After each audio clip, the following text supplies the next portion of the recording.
Good morning to you. Huh?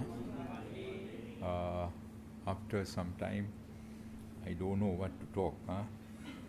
I have forgotten everything because I live in a very different world. Huh? I had to do many different kind of work and had to lead a restless life, very different from here. But I had to take it. Before say anything related to meditation or Dhamma, I would like to convey my appreciation and thanks to all of you. Actually, most of them may not be here. Without my request, without my knowledge,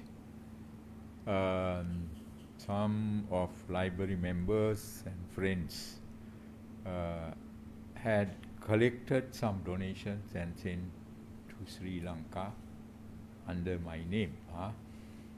You all know I am not a good donation collector. I don't have that experience. I have never done. Of course, people have given some donations time to time. I have used it for some work, mainly for the building of Paramita Center and activities of Paramita Center. But I don't have the practice of asking donations for anything.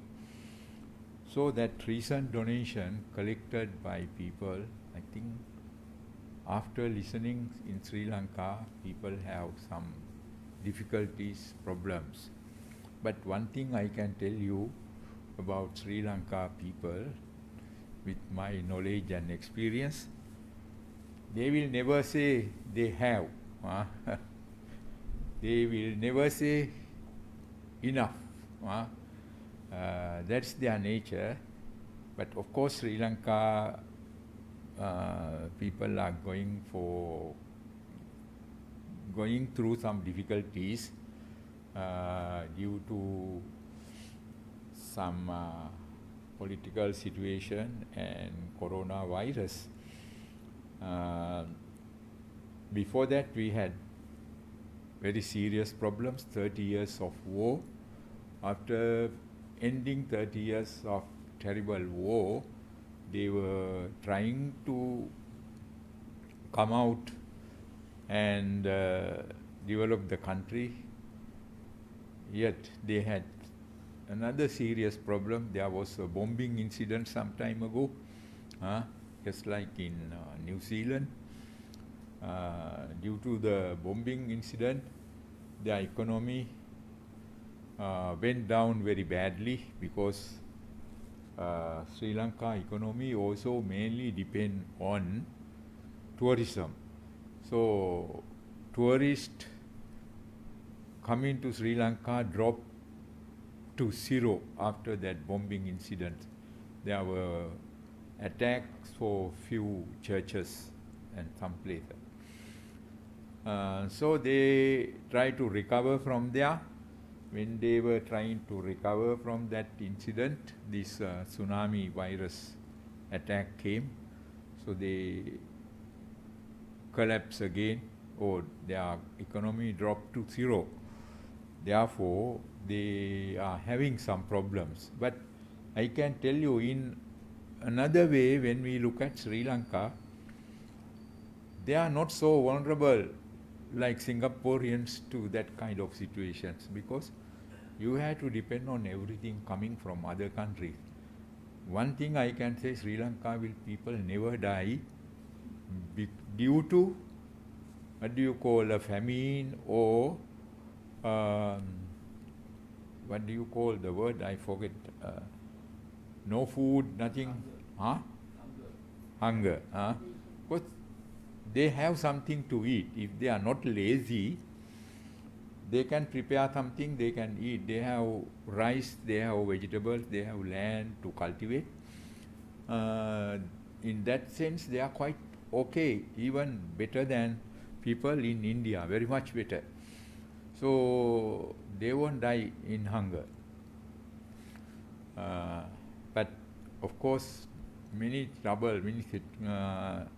troublesome situations came one by one. Therefore, they are in some difficulties. So Singaporeans have seen this was known to them. So they voluntarily collected donations and sent to Sri Lanka. When it was converted to Sri Lanka money, quite a huge sum of money. So I have distributed, I did not give them money, distributed things in kind, food items, mainly dry food,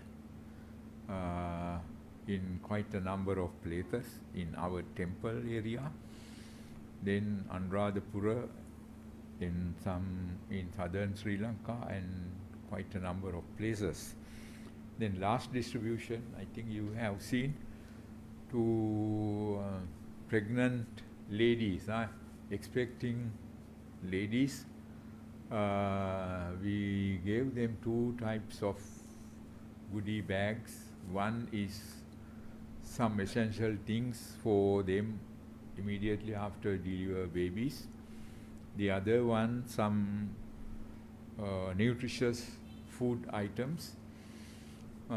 It went very well. I haven't done that before, so this idea suddenly came to me. So I did, and I'm very happy. I think that is a very, very special way of giving. So when they came, we gave these 2 type of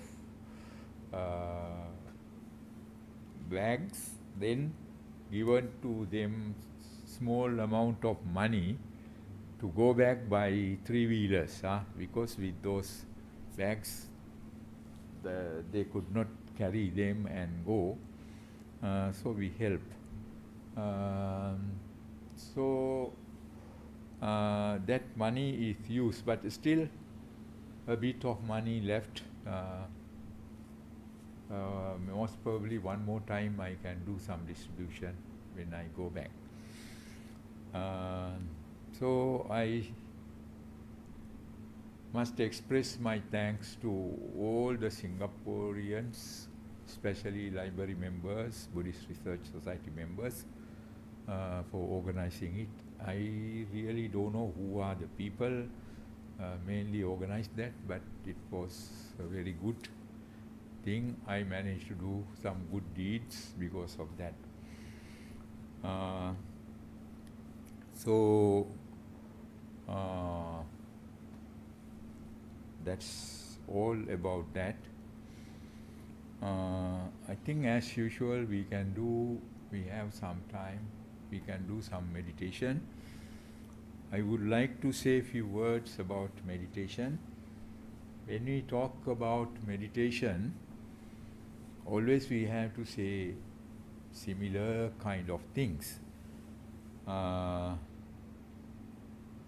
Anyway, I try to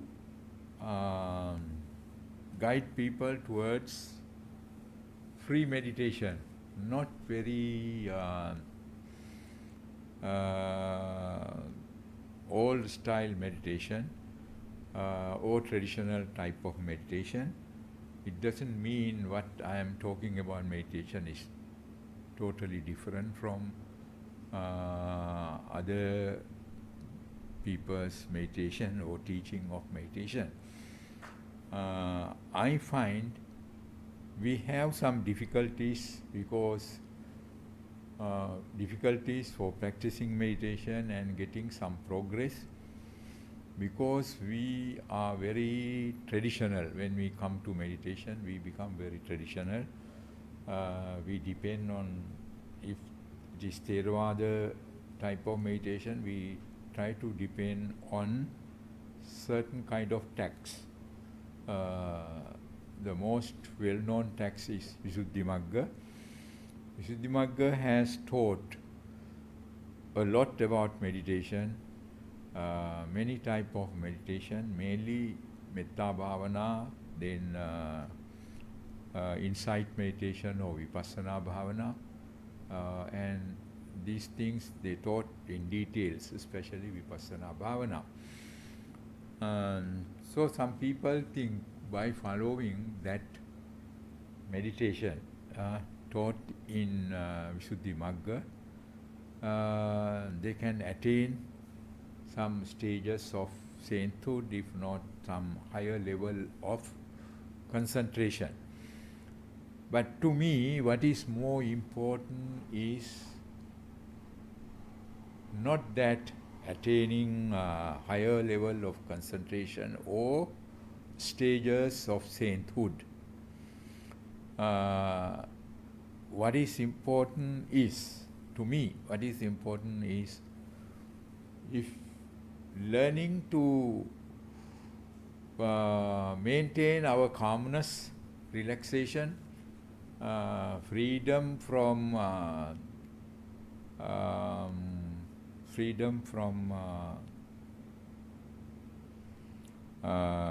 unnecessary pressure.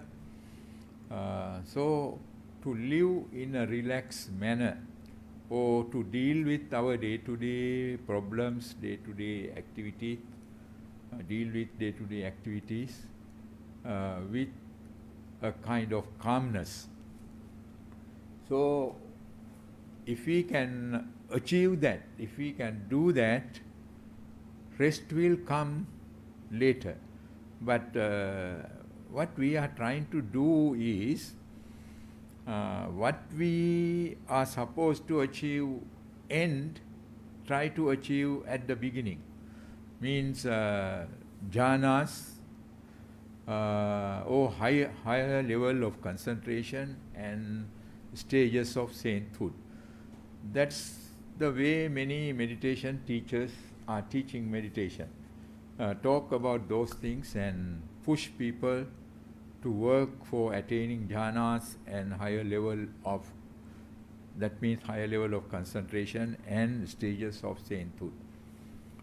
I see nobody attain those things, because the Buddhist teaching can call a gradual path. Gradual path must go systematically. First step is more important, then second step have to go step by step. But if we are going to start our practice from the last step, like when you want to climb Himalaya or Everest, if we try to start with the last step, that means top of the mountain, it won't work. In meditation also, same. If we think of stages of sainthood too much, or higher level of concentration too much, we won't be able to achieve anything. We have to follow the gradual path. So, in meditation, we should follow a simple path, simple practice. Simple is the best. When we practice a simple path, we can go further without any difficulties. Our journey towards attaining higher level of results through meditation will be easier if we practice meditation in a simple way. That is why I like to guide people towards the simple way of practicing meditation. So when I say that, there are three aspects of meditation. One is breathing meditation. I don't want to use the word Vipassana meditation. It relates to Vipassana also, but breathing meditation, it is something like an exercise but we can do more than exercise. Through breathing meditation, in other words, we can say mindfulness through breathing meditation. If we improve our mindfulness up to a higher level, other difficult attainments will be easier. But without this, if we think too much about higher level of achievements, progress, it is not possible. So, mindfulness on breath, we have to pay a lot of attention. We have to do it with very strong attention. In other words, if we want to practice meditation, or if we want to start our meditation with mindfulness on breath, we require a commitment. Meditation needs a very strong commitment. That commitment can help us to go further and further.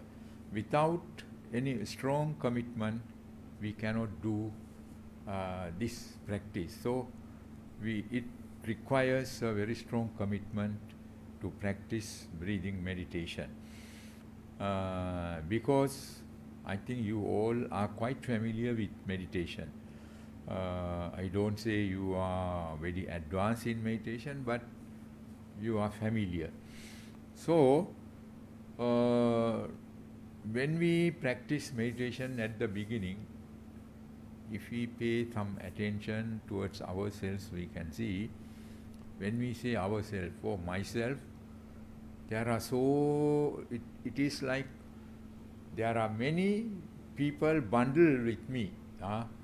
When I try to pay attention towards in-breath and out-breath, mind goes towards so many directions, like so many people within me and thinking of different things. When I want to see one thing, there are other people within me, and they want to think of other things. So pulling me into different directions, because we have collected so many experiences, so many ideas, so everything is in our mind. So when we try to pay attention very strongly towards in-breath and out-breath, mind goes towards so many directions. So mind works in that way. Therefore, very easily we can get disappointed. We even want to stop the practice. But if our commitment is very strong, if our commitment is very firm, we won't stop. Difficulties cannot stop our commitment. So we go on and on. One day we can see all those pullings towards different directions. Instead of paying attention towards one direction, will drop. Only one direction will work. So until we achieve that, we require a strong commitment. So, in other words, mindfulness meditation is to tame our mind. We must tame our mind at least up to a certain level. Without that, we cannot go further.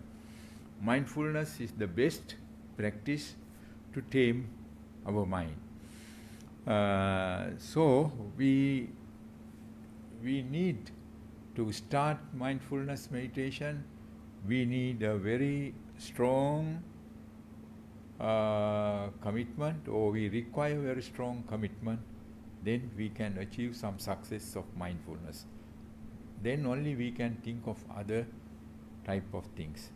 Then the other aspect of meditation is metta bhavana. We should do metta bhavana also as a daily practice. As I always used to say, I can say metta bhavana is important to do as a daily practice, because it is a kind of practice which brings a kind of transformation. Actually, generally I can say meditation is to transform ourselves from restless, ordinary person to calm and well-developed minded person. Meditation brings us to a calm and well-developed person's level.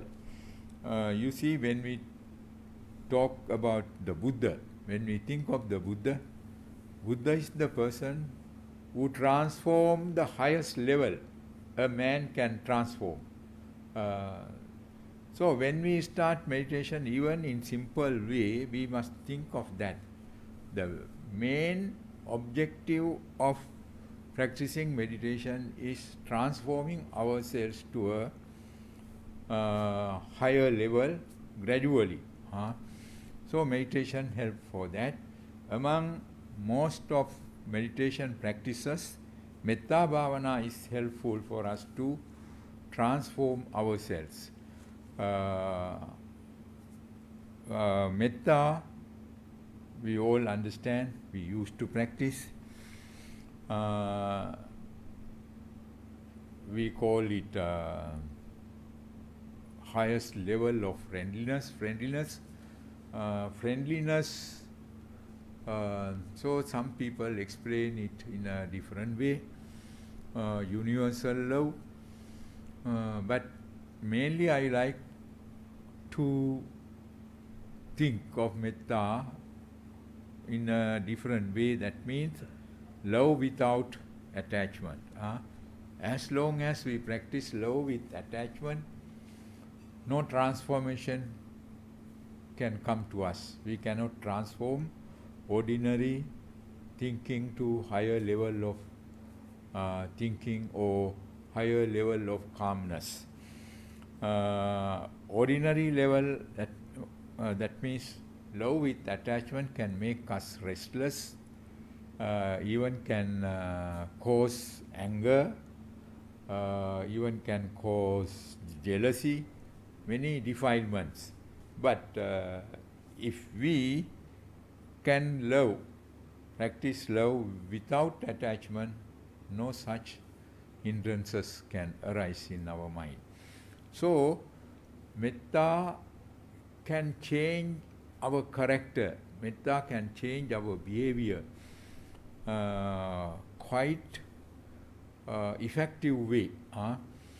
Our restlessness can be overcome, and our behavior, our thinking pattern can change. We will be able to tolerate many situations quite well. One of our difficulties which we are facing is our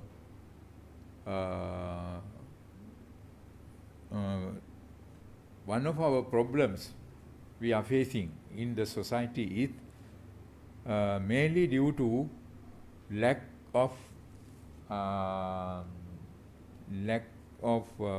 tolerance. We all know when we live in a society, we have to live with different kind of people. If we really think of this, we cannot find even two persons who have same way of thinking, same way of interest, same way of living. There are differences in our working place, at home, outside, everywhere. We find different kind of people. So tolerating differences of people is not an easy thing. But if we are unable to tolerate difference of other people, we can't think of calmness of our mind. We can't think of maintaining calmness of our mind. So, to improve our tolerance level, Metta Bhavana is very important. When we develop Metta Bhavana, we can come to a situation we all are same. Although we have differences, we all are struggling to achieve same thing. We all have same kind of ambitions. There is no great difference among ourselves. And Metta can guide us towards compassion also. We learn when we practice Metta, one of the best things can happen to us is we learn to look at others with a kind of compassion. Metta can move us towards practicing compassion. We can look at other people with some compassion. If we see others, we can see they also have same kind of problems. Although we cannot agree with them, although we don't have some liking towards them, their problems are also same.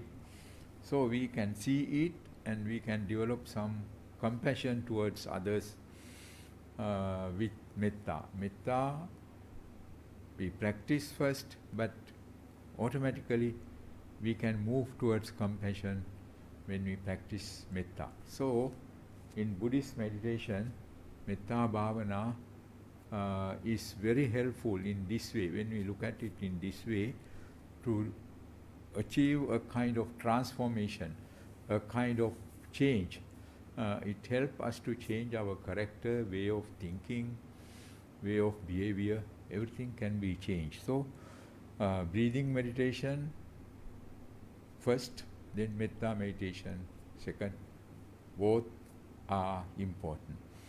Then the third aspect of meditation is the highest level, but we should not pay so much attention without doing these two. What is the third one? Third one is we call realistic approach towards our life. We can say Vipassana, or learning to see things as they really are. So, the best way to do it is, this is based on my thinking, my understanding, is looking at ourselves based on 5 elements. Looking at ourselves based on 5 elements. I think I have done 5 elements meditation. Sometimes we do it as 4 elements meditation.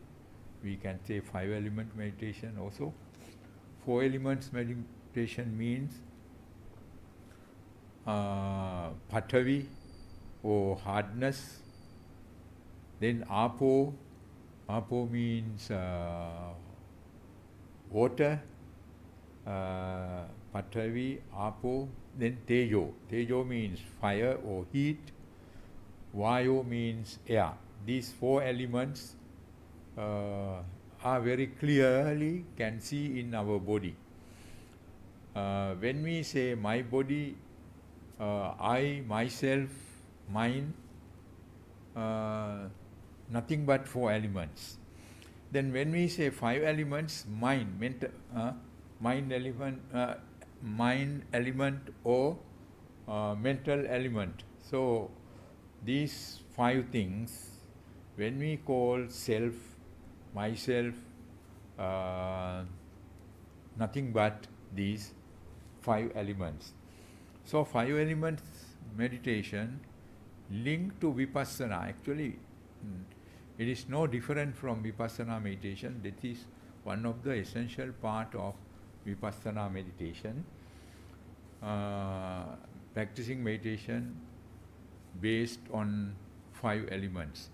it is more helpful than all other methods of Vipassana meditation, practicing meditation based on 5 elements method.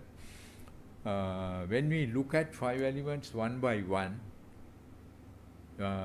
we can see, although we pay attention and attach to self, thinking myself, mine belongs to me, we don't see anything else except 5 elements within us.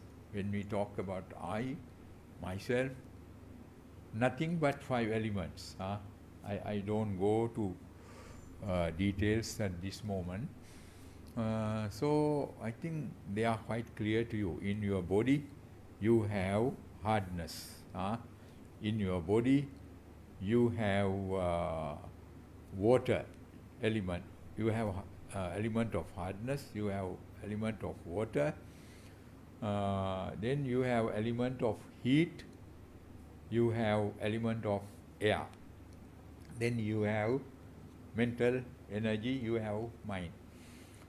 So first 4 elements, when you see, without outside help, outside support, these 4 elements cannot have. Your hardness of the body comes from outside, depend on food and drinks. Without that, you won't have your hardness of the body. Then water. Without water, you cannot survive very long. Water elements which you have in your body is not yours, it comes from outside. In a way, can say we borrow from outside. Water elements we borrow from outside.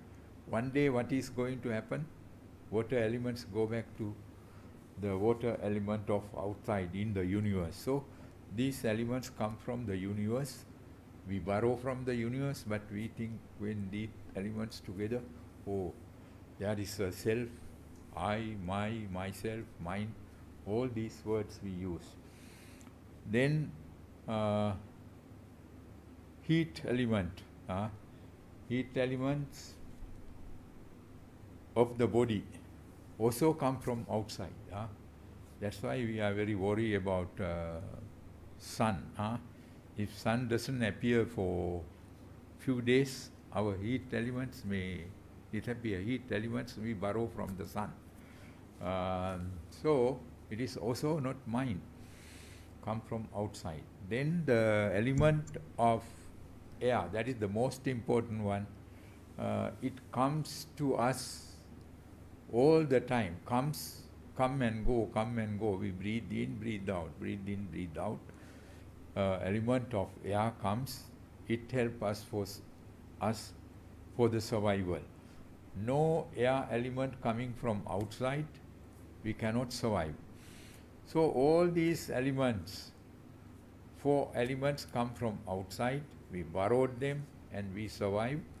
So if they come from outside and one day go out and we cannot survive, there is no I there, there is no self there. Then the mind elephant, mind is, mind we take as an element. Mind is also survive with the help of outside, our objects. Mind survive with objects. If there are no objects supplying from outside, mind cannot survive. So mind element,